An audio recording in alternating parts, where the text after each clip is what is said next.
महापालिका निवडणुकीच्या रणसंग्रामात ठाकरे बंधूंची पहिली संयुक्त सभा ही आज नाशिकमध्ये होतीये।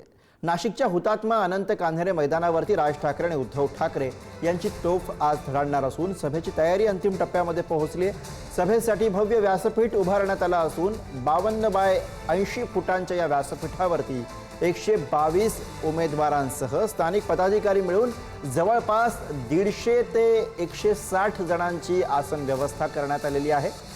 या सभेच्या तयारीचा आढावा घेतलाय आमचे प्रतिनिधी किरण ताजणे यांनी।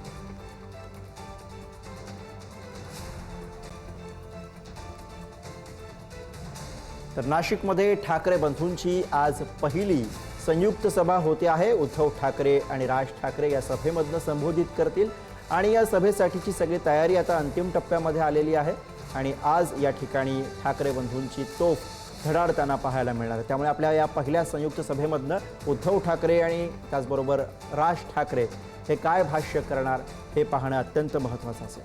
त्यामुळे आज ठाकरे बंधूंच्या टार्गेटवरती कोण असणार, भाषणामध्ये कोणते मुद्दे हे पाहणं महत्त्वाचं आहे।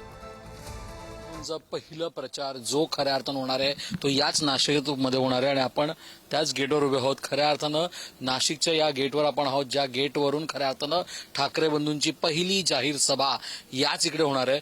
मुख्यतः आपण बघू शकतो तर या ज्या संपूर्ण बोर्डवर शिवशक्ती हे असं नाव लिहिण्यात आलंय। शिवशक्ती हे नाव खऱ्या अर्थानं जाहीरनाम्याचंही नाव होतं।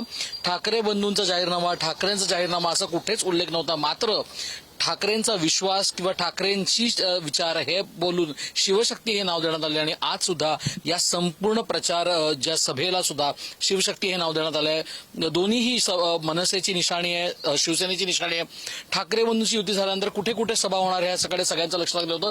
मात्र या सगळ्यानंतर आता सगळ्यात महत्त्वाचं म्हणजे नाशिक पासून ठाकरे बंधूंची एकत्रित संयुक्त सभा आज इथे पार पडणार। त्यामुळे कुठे ना कुठे ठाकरे बंधूंच्या सभेचं नारळ नाशिकमध्ये फुटणार आहे आणि या सभेचं नाव शिवशक्ती देण्यात आलंय। त्यामुळे शिवशक्तीची सभा आता नाशिक नंतर मुंबई, ठाणे आता या सगळ्याला शिवशक्ती हे नाव टर्म होईल का याकडे सगळ्यांचं लक्ष लागलंय।